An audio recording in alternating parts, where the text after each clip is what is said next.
अनिल परब हे मुंबईमधून बोलत होते. त्यानंतर वळत पुढील बातमीकडे. रवींद्र वायकरांबाबतच्या ईव्हीएम तक्रारीवर राहुल गांधींनी ट्विट केलंय. ईव्हीएम एक ब्लॅक बॉक्स आहे, छेडछाड करण्याची परवानगी नाही. जबाबदारी सांभाळता येत नाही तेव्हा लोकशाही धोक्यात येते. भारतातील ईव्हीएम हा एक ब्लॅक बॉक्स आहे आणि कोणालाही त्यांची छाननी करण्याची परवानगी नाही. आपल्या निवडणूक प्रक्रियेतील पारदर्शकतेबद्दल गंभीर चिंता व्यक्त केली जात आहे. जेव्हा संस्थांमध्ये उत्तरदायित्व नसते तेव्हा लोकशाही एक लबाडी बनते आणि फसवणूक होण्याची शक्यता असते, असं देखील ट्विट राहुल गांधींनी केलं. राहुल गांधी यांचं नेमकं काय ट्विट आहे ते पाहूयात ग्राफिक्सच्या माध्यमातून.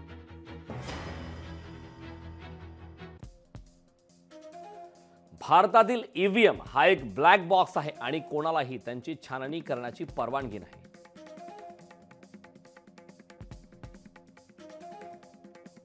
आपल्या निवडणूक प्रक्रियेतील पारदर्शकतेबद्दल गंभीर चिंता व्यक्त केली जाते.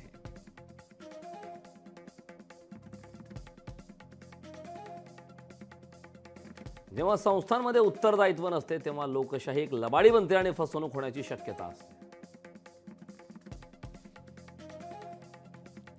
शाही मराठी ऐका, पहा, जागरूक रहा.